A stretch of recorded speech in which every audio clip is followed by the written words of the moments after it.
If we were talking about people using hardware for data, one of the very first requirements that we see is people really like to have lots of cores. Database is something that has a natural multi-threaded capability. And so one of the things we did when we bifurcated our AMD Opteron product line and made our 6000 series and our 4000 series Opteron, we took our 6000 series, which has 4-socket server capability, and we looked at what we can do to take the cost out of 4-socket servers. Because if you looked in the market, 2-socket servers and 4-socket servers had this big price disparity. So you couldn't just say two-socket servers were the same cost as one 4-socket server. So we tried to level the playing field a little more. And a good example of a system that has done that is a Dell PowerEdge R815, which is a 4-socket server. It's a 2U form factor. It has excellent memory capabilities, and it has really got a lot of noteworthy reviews about being an excellent virtualization and database box. So from a hardware standpoint, it's figuring out how you can make very dense form factors that have the required amount of memory, right amount of I/O, right thermals, again, because nobody wants the box if it runs too hot. And so, being able to pack more cores to make sure we've got the memory bandwidth and the memory footprint gives you the foundation, so that now as you start doing work with software like Hadoop, you've got that very solid multi-core platform underneath it to make use of the threaded capabilities of data. There's this new aspect, or maybe it's been there all along, but it's being talked about a lot more, and that's big data.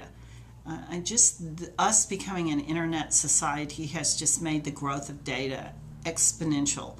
And as we collect more data for research, as we create more movies to put on the web, we're creating these massive amounts of data. And so one of the things we've seen with our cloud partners to our HPC research partners is the fact that people are struggling to figure out how to effectively handle the large data. So there's some new concepts that have come out, something called MapReduce, or by the popular open source software name of Hadoop. That is a methodology for handling big data that allows you to bring big data in, be able to segment it, work with it in reasonable fashion.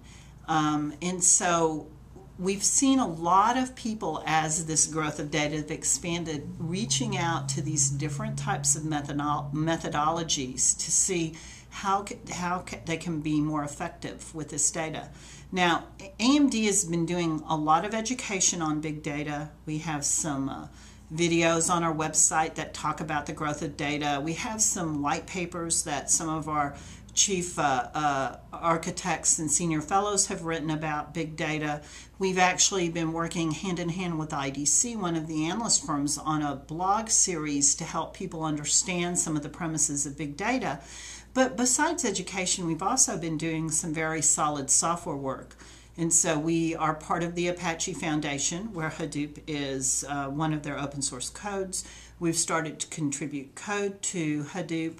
And actually at the AMD Fusion Developer Summit, we have several sessions talking about using GPU to help you handle data faster, either blocking data or doing data analysis. Also have some people talking about MapReduce or Hadoop technologies and how those technologies could be used to better handle data. So we see kind of this is the tip of the iceberg. It's one of those topics where a lot of education is needed to help people understand the challenge, understand some of the parameters. But then also a lot of work is starting to be done to like optimize Hadoop for our many core large memory architecture so that you can actually start figuring out how to more effectively handle